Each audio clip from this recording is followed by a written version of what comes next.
Hey guys, here's a putting challenge for you. If you can do it, I'm going to be super impressed. Indoor guys, you guys up north in the snow, you can do this with a quarter or a dime if you're awesome on a rug. So let me know, hit me up on Twitter or on aboutgolf.org if you accomplish this. I'm going to be super impressed. Hope you like it, guys. This is my favorite putting drill. This is the Golf Essentials Podcast with Casey Borg. So my favorite putting drill is what I call the 4-station putting drill. And if you're in the northern climates, you're indoors, there's a bunch of snow on the ground, you can use a quarter. So if you've got a good carpet at home, a good smooth carpet that isn't long enough that's going to make tracks, a long sort of carpet, you'll notice that it makes lines in the carpet, and so that makes it a little unfair. But if you've got a good fast carpet, you can putt over a quarter. By the way, putting to a quarter's harder to hit than a golf tee standing up. Just food for thought. You could test me on that. So the 4-station putting drill is super cool for a number of reasons. Number one is you're working on short putts, and everybody loves to be solid from inside 3-5 feet.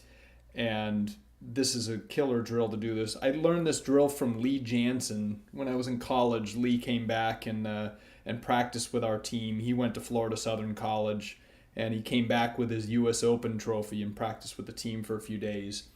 And he's a killer putter, so I really, really took that to heart.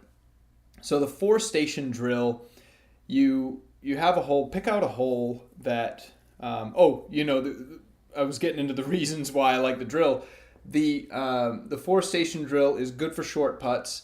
It's good because you're hitting a different putt every time. So this is not a drill where we're just ingraining the same stroke over and over and over. We're hitting a different putt every time. We're not hitting the same 2 putts consecutively. And we're working on our pre-shot routine, our aim, and most importantly, we're simulating real golf stuff, which involves a little bit of pressure. So I want to hear from you guys. How many of you get through this drill successfully? It's really hard, and you probably have to work up to it, but let me know. Go to aboutgolf.org and shoot me a message or hit me up on Twitter if you successfully accomplish this drill, because it's pretty tough.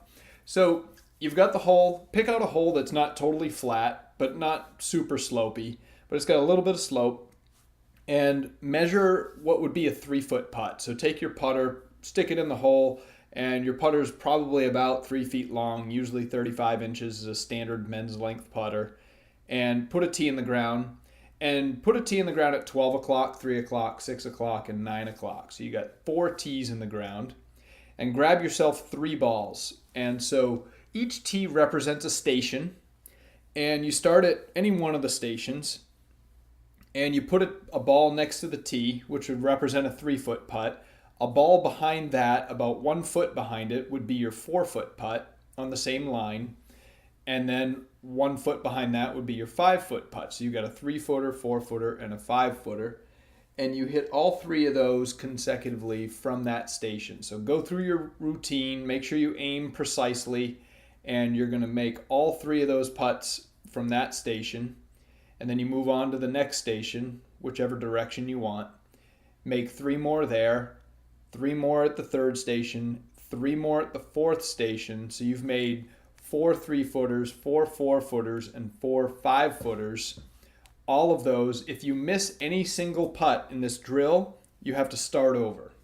So the idea is to make 24 consecutive putts. So we got 12 down. We did the 3 4s and 5s, and now we have to go around with 3 3-footers at each of those stations. So at each of the tees, we're going to have our 3 balls, and we're going to hit 3 3-footers at each of the stations, and that'll be 12 more putts, which totals 24 total putts. Again, if you miss the last 3-footer, you go all the way back to the very beginning, and it's pretty tough. And as you get going, once you go through it a few times, you realize how hard it is, and it's pretty rewarding when you get through it. Normally, I'll have to dedicate a half hour or so for me to get through it. and because I'll fail a bunch of times, and then you get on a run and you get through it. But if you're putting on shady greens, it's a little tougher even. But so it's really cool because as you get towards the end, those 3-footers, you start getting a little tighter because, man, you know how hard it is and you really want to get it. And when you do get it, you feel pretty good about yourself. So I think it's super cool to practice and do things that can possibly simulate, real golf experience, playing under pressure. And if you can practice that, if you can really truly simulate that, then you're working on more than just the motion, right? You're working on your mental and your toughness and your pre-shot routine and all the things that you do, and that's going to translate onto the golf course. So work on your 4-station drill, 24 putts consecutively. Hit me up if you make it. I'm going to be super impressed if you can make all 24. If you're indoors and it's cold outside, use a quarter. If you want to get real tough, use a dime. And by the way, when you're putting indoors, don't worry about speed. All you want to hear is the click. So if the ball clicks the coin, it's in the hole. So a dime is super cool. If you get through it with a dime, you're money. So good luck with that, guys. I hope it really helps you. Hey guys, I'm all about bringing value, so shoot me all of the questions that you have. cbork@pga.com. If you like the stuff, be sure to share it and subscribe on whatever channels you're watching it on. Apple Podcasts, Google Casts, any of those channels. You should be able to subscribe easily so you get every episode. Thanks, guys.